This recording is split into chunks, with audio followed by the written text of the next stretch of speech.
આપણને હંમેશા એવું લાગે છે કે સારું સ્વાસ્થ્ય એટલે બહુ બધી મહેનત, જટિલ કસરતો, કડક ડાયટ. પણ શું ખરેખર એવું છે? ના, સાચી તંદુરસ્તીનું રહસ્ય તો આપણી રોજિંદી નાની નાની આદતોમાં છુપાયેલું છે. આજે આપણે એ જ સરળ પણ સાચું કહું તો ચમત્કારિક રહસ્યોની વાત કરીશું, જે સ્વાસ્થ્ય વિશેની આપણી આખી સમજને જ બદલી નાખશે. તો ચાલો એક સવાલથી શરૂઆત કરીએ. આપણા સ્વાસ્થ્યની અસલી ચાવી ક્યાં છે? જ્યાં આપણે પરસેવો પાડીએ છીએ એ જીમમાં, કે પછી જ્યાં આપણે દિવસના કલાકો અને કલાકો પસાર કરીએ છીએ એ આપણી ખુરશીમાં? સવાલ થોડો વિચિત્ર લાગશે, બરાબર? પણ મારો વિશ્વાસ કરો, એનો જવાબ કદાચ તમને આશ્ચર્યમાં મૂકી દેશે. અને એ જવાબ જ આપણને આપણા પહેલા રહસ્ય સુધી લઈ જાય છે: બેસવાની રીતનું વિજ્ઞાન. હા, તમે બરાબર સાંભળ્યું. આ કોઈ જાદુટોળો નથી, આ શુદ્ધ વિજ્ઞાન છે. આપણે કેવી રીતે બેસીએ છીએ, ખાસ કરીને જમતી વખતે, એની આપણા શરીર પર કેટલી ઊંડી અને તાત્કાલિક અસર થાય છે એ જાણીને નવાઈ લાગશે. ચાલો આને સમજીએ. જુઓ, જ્યારે આપણે ટટ્ટાર, ખુલ્લી મુદ્રામાં બેસીએ છીએ, ત્યારે આપણું શરીર રેસ્ટ એન્ડ ડાયજેસ્ટ મોડમાં હોય છે. મતલબ કે શરીર શાંત છે, પાચન માટે તૈયાર છે. પણ જેવી જ આપણી કમર વળે છે, આપણે ઝૂકીને બેસીએ છીએ, તો તરત જ આપણું શરીર ફાઇટ ઓર ફ્લાઇટ મોડમાં જતું રહે છે. સીધો મતલબ, શરીરમાં તણાવનો હોર્મોન કોર્ટિસોલ વધવા લાગે છે અને પાચન જેવી ક્રિયાઓ અટકી જાય છે. ક્યારે વિચાર્યું છે કે ટેન્શનમાં હોઈએ ત્યારે ભૂખ કેમ નથી લાગતી? બસ આ એ જ કારણ છે. આટલો ફરક પડે છે ખાલી બેસવાની રીત. અને વાત અહીં જ નથી અટકતી. આ તો જુઓ, શું તમે માની શકો છો? ફક્ત 2 મિનિટ યોગ્ય મુદ્રામાં બેસવાથી ટેસ્ટોસ્ટેરોનનું સ્તર વધી શકે છે. અને એવું ના સમજતા કે આ માત્ર પુરુષો માટે છે. ના, બિલકુલ નહીં. આપણા બધાના શરીરમાં સારા હાડકાં, સારી ત્વચા અને સારા મૂડ માટે આ હોર્મોન બહુ જ જરૂરી છે. એટલે વિચારો, આપણી બેસવાની રીત સીધી રીતે આપણા હોર્મોન્સને પણ કંટ્રોલ કરે છે. એક રીતે કહીએ તો ખુરશી પર સીધા બેસવું એ પણ એક સુપરપાવર જેવું જ છે. તો બેસવાની રીતની વાત તો થઈ. હવે જમવાની વાતને જ આગળ વધારીએ અને આપણા બીજા રહસ્ય પર આવીએ. જુઓ, આપણે શું ખાઈએ છીએ એ તો મહત્વનું છે જ, એમાં કોઈ શંકા નથી. પણ કદાચ એનાથી પણ વધારે મહત્વનું એ છે કે આપણે કેવી રીતે ખાઈએ છીએ. આ છે સભાન ભોજનની શક્તિ. તો 15 મિનિટ, આ નંબર કેમ આટલો ખાસ છે? વેલ, આ એટલો સમય છે જે આપણા પેટને મગજ સુધી બસ હવે ભરાઈ ગયું છે એવો મેસેજ મોકલતા લાગે છે. હવે વિચારો, જ્યારે આપણે ફટાફટ 5-7 મિનિટમાં જમી લઈએ છીએ, ત્યારે શું થાય? મગજ સુધી તો સિગ્નલ પહોંચ્યો જ નથી હોતો અને એટલે જ આપણે જરૂર કરતાં વધુ ખાઈ લઈએ છીએ.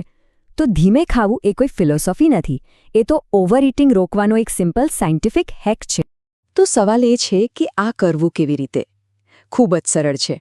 સૌથી પહેલાં, જમતા પહેલાં એક ક્ષણ રોકાઈને થાળીને જુઓ. ખોરાકની સુગંધ લો. બીજું, દરેક કોળીઓ ધીમે ધીમે અને ધ્યાનથી ચાવો. ત્રીજું, અને આ સૌથી અઘરું છે, ટીવી, મોબાઈલ જેવા બધા વિક્ષેપોને દૂર રાખો. અને છેલ્લે, મનમાં એ ભોજન માટે આભારની ભાવના રાખો.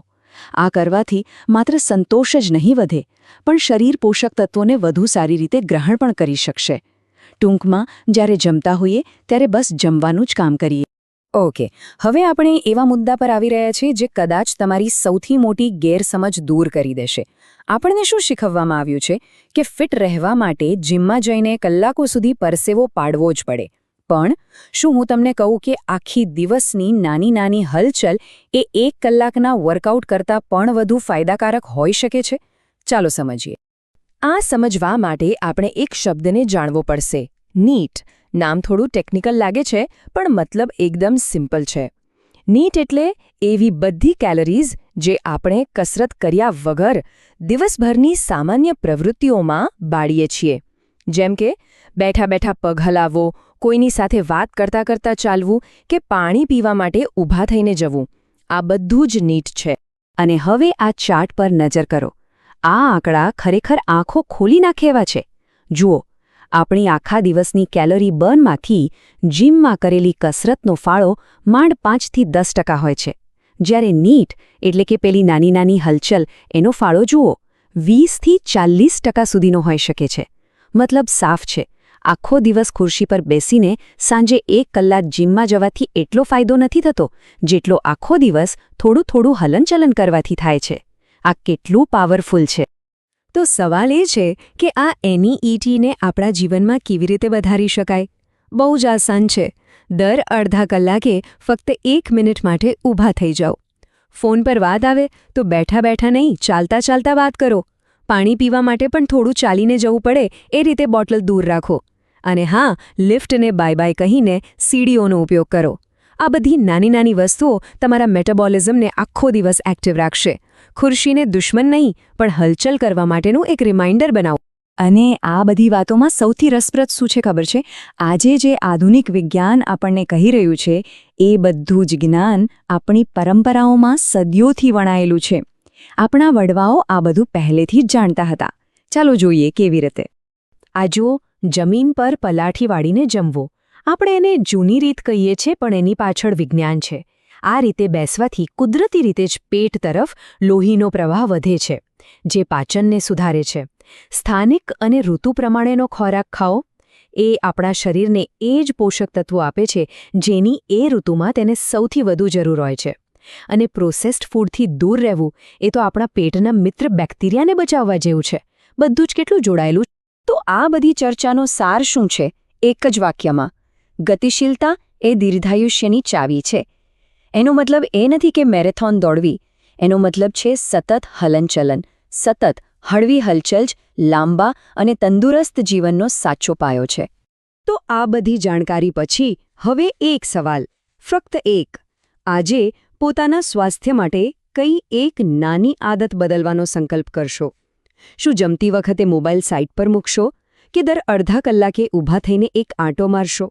ગમે તે એક, પણ આજથી જ. કારણ કે યાદ રાખજો, મોટામાં મોટા બદલાવની શરૂઆત હંમેશા એક નાના પણ મક્કમ પગલાંથી જ થાય છે.